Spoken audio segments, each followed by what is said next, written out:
hope you all had a wonderful Thanksgiving, and we are now on to the Christmas season.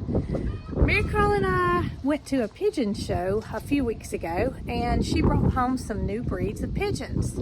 You all asked what they were and you wanted to see them. So today's video is going to be Marycarl showing you the pigeons that she got at this pigeon show, as well as her taking care of the pigeons that she already had. Y'all come along with us. Okay, we are in Marycarl's pigeon loft, and look how good the decorating walls are holding up. I mean, it looks as good as the day we put it down. But today, Marycarl is going to show you guys how she takes care of her pigeons, and also we haven't shown y'all the new breeds of pigeons that she brought home from the show a few weeks ago.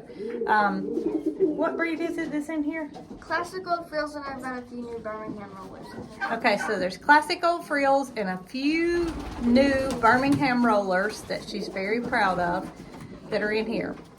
And there's also two Figuritas who are in the other loft. Two Figuritas, which is the smallest pigeon breed in the world. Infant Figuritas. Okay, so we're going to show you all those a little bit later, but right now, she's got more pigeons in here than she normally would because we had a bit of a storm in our neck of the woods last night, so she moved some that were in the little, you call this a little loft area? It's kind of like, I don't know, I guess it'd be called like the escape room where I keep the rollers, because the majority of the rollers are trap trained, so if they were to get out, they just come back to their trap and they come back. And there were a few rollers in there that aren't trap trained yet, and I hope to train them soon. But I moved the ones that weren't into here so that if like a board or something were to come off that loft, then they wouldn't get out. Yeah, I mean, anything could have happened. The door could have flown open, and those birds would not have came back if they had gotten loose. Okay, so you got some in here that need to be moved back into the escape room. Yes. And the fancy loft, which is the archangels and then the owls and frills. Okay, so first thing you got to do is feed them, right? Well, I probably want to move them before so they can eat in their own loft. Oh, okay. So you're going to move them. Well, you take care of that, and I'm just going to film. Okay. All right.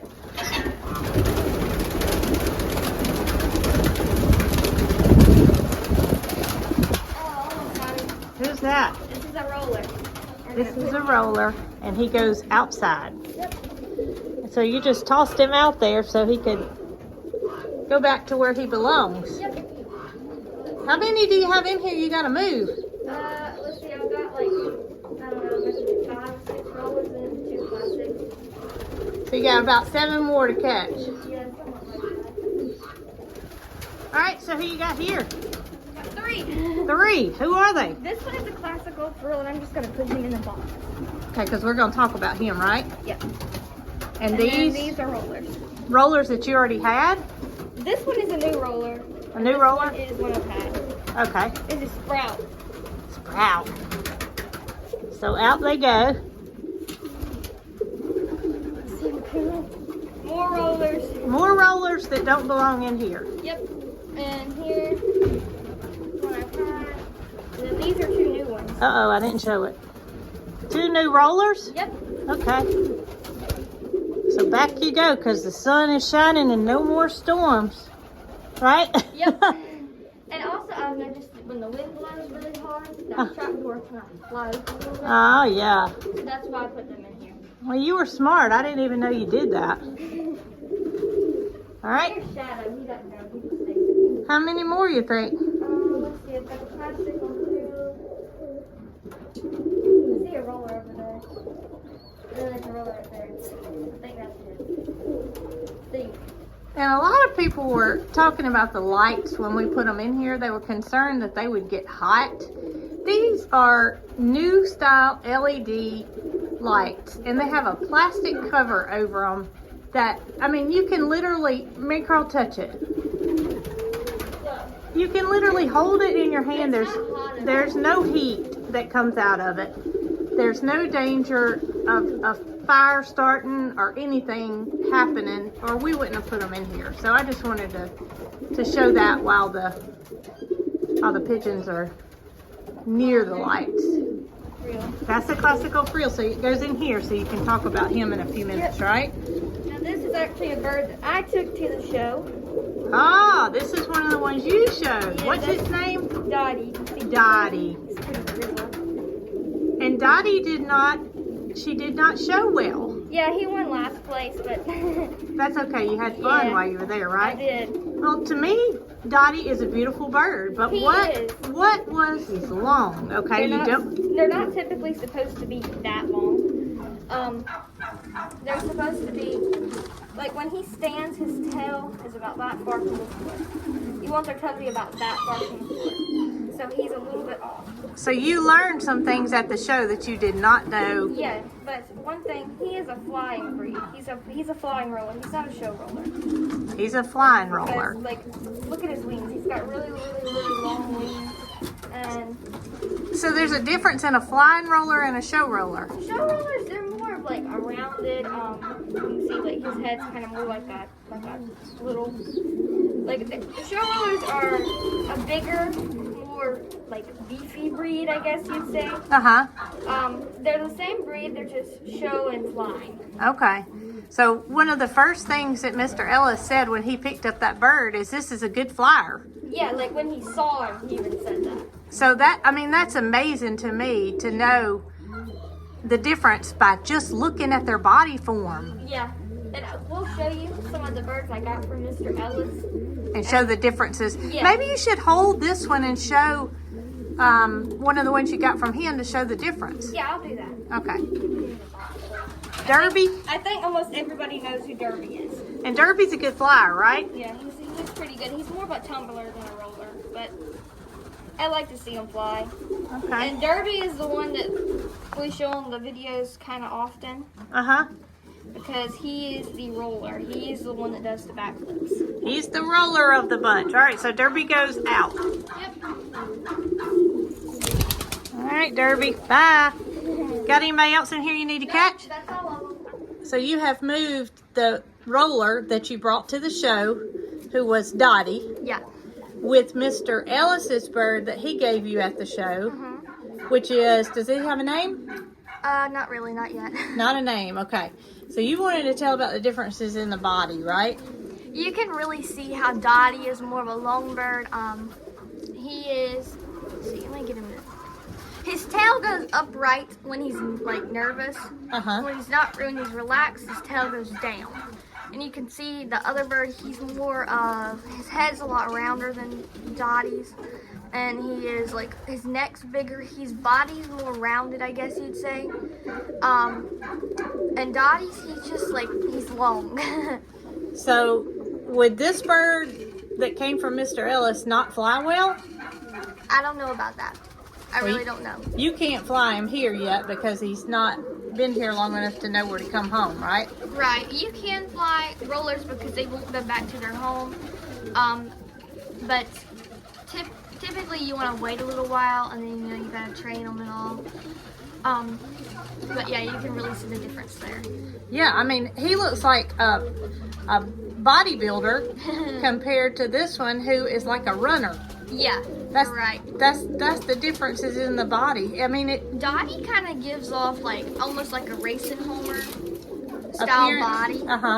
And the other one gives off more of like, like a show roller.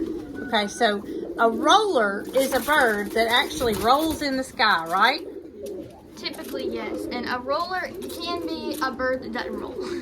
Okay. Because some rollers, not all rollers will roll.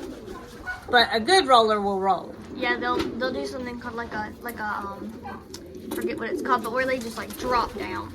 Okay. Spinners, that's what they call them. So now we know that Dottie doesn't meet the standard of a show roller. Right. So what are you going to show us next?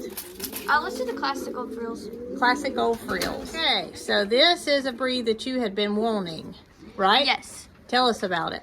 This is the classical frill.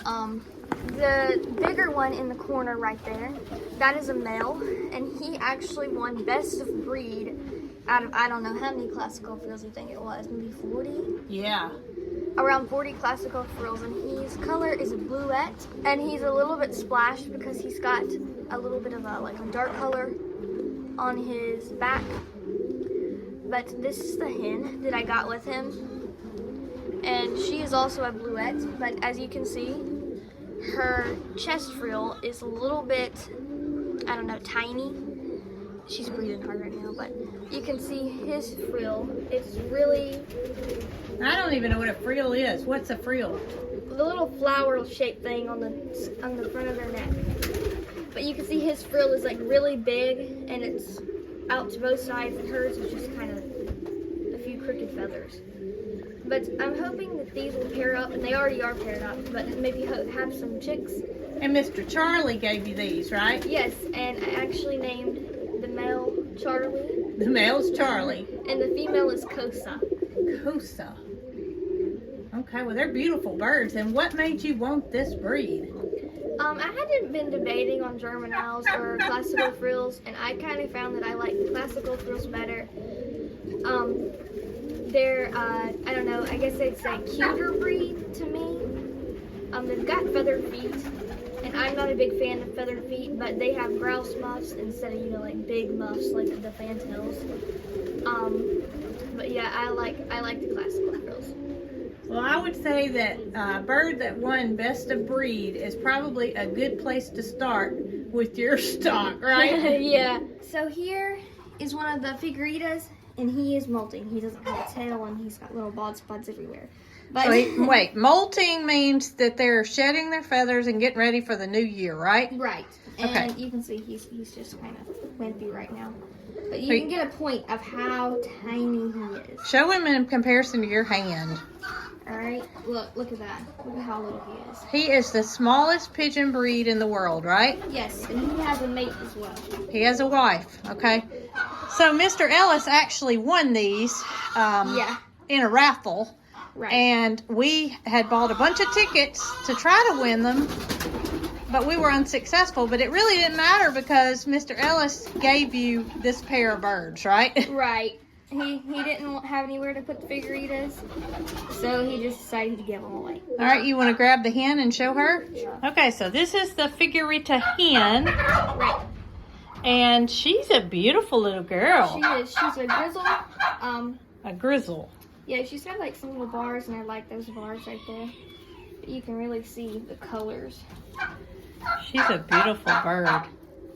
Now, do you know anything about the standard on the Figuritas, or are you not studying that? I read it, but it's not... You don't understand it as much as you do the ones that they judged and... Right. Figuritas are very similar to the Italian owl. They're both very small. Mm-hmm. They look very similar, except Figuritas are even tinier. It's a beautiful, tiny breed of pigeon. And they have that little short beak, which you don't desire to have, right? Right, but... Because they sometimes can have a hard time feeding their babies. The thing about Figuritas is they cannot take care of their babies. They can't take care of their babies. So you have to have fosters or like feeders. That's what some people call them. And with those birds, you just pretty much stick the Figuritas' eggs under them when they have eggs, and they'll take care of them. And that is, I've done it under my racing homers and the rollers. So it always. So you've works got well. some birds that are willing to be mothers, even though they're not their children. Right. Foster moms. Yep. So no eggs yet from this girl. Right. But you hope to. I hope so. Hope so too. And you can see the archangels are up on the perches, up high. You realize now, after going to the show, that the archangel that you chose to take was not the one you should have took, right? Right, and the others were all molting, so that's kind of why I took them. They're beautiful birds. They are. Okay, so you're gonna feed the birds in the big loft. And they do this every day. They act like they're starving. But it's good to have them hungry. That's usually a sign of healthy birds because they want to eat. And you feed them twice a day, right? Right. And those two, they sit on the perches until there's less. So it is a pure grain pigeon feed, and it's specifically designed for pigeons. Right. All right. So it's kind of crazy the way they all group around and eat at one time, but Marycarl says this is the way it's supposed to be, and I trust her. So these are the babies, and these are our last babies for the year. We've got little racing homers, and these are white ones. They're mad. And this one is a tiger grizzle or mottled. You can see the little black feathers coming on the tail. It's a racing pigeon too? Yeah, these are all racing homers. And these are moon and clouds, and this one is blue and tigers. They are, I don't know, maybe 14 days to 16 days old now. Wow. They grow fast, They don't they? do. They grow super fast. And you can see they still got their little yellow fluff. So what you do every day is you come in and you clean their nest out, right? Right. They make quite the mess every day. So you can see all the stuff they put in their nest. So you just have a little scraper and you scrape their mess out. Yep, and I put it into the bucket. And you have a bucket below that you... Now, so they don't mess in their actual nest? No, it goes out the side. Then they do that so they keep a clean nest? I don't know if they do it so they can keep a clean nest or if it's just like how they do it. Well, you can see that there's not any mess in their bowl. It's actually all in this box. Yep. And then I do spray their nests with vinegar every other day or so. Spray their nest with vinegar, and that just helps to and clean it. chlorhexidine. I alternate vinegar and chlorhexidine. I didn't do that today. Wow. Nice to have a new bed sheet, isn't it? And his parents are feeding him, right? Yep, the parents are feeding them. Okay, so here's what you do with your perches every day. You have a bowl up underneath it to catch the droppings. Yep. And you scrape the perches. With the mask on, of course. Yeah. Marycarl, I must say, you're a very good pigeon mom. And I do this every day. Every day. You have to clean their loft every day. Well, I can see how it can get out of hand kind of quickly. And it also can make the birds sick as well as you sick if you don't do it. That's right. So cleanliness is the key. Yep. So here is the pigeons' water. And you have to clean out their water every day because the majority of the illnesses pigeons will get is from their water, from nasty water. And this is not your ordinary like chicken water. This water is designed for pigeons, right? Right. This you can see it's got a curved top so they can't perch on top of it, even though they'll try. But they can't get mess in it. If they were to sit on top of it, the mess can't go into the holes themselves. But still, you know, you're going to get stuff in it. I wonder why all waters aren't designed like that. I don't know. I really don't, because they should be. They really should be. But, I mean, it wouldn't be sufficient for a chicken, say, because they couldn't necessarily get their head down in it. But there could be a different design. You could make one that had like a bigger hole or something like that. Because a pigeon actually sticks their head down in that little hole, right? Right. And drinks. So, and pigeons don't drink like chickens. They use their beak as a straw. And chickens, you know, they just take one sip at a time. So the water's pretty deep. It goes up to about right there. Huh. Well, now I have filled these up for you in the past when you were sick or something like that, and I can never get the top to go on right. However, you make it look so easy. All right, so you're gonna clean out your water.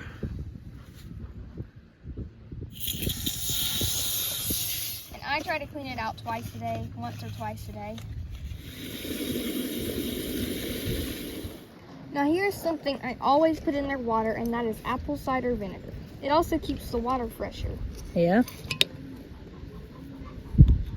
And put the lid on. I'm gonna watch you put this lid on. See, there's little grooves. Oh. You gotta get your grooves lined up. Yeah. You know, my grooves never lined up. Voila. Easy as that, huh? Right.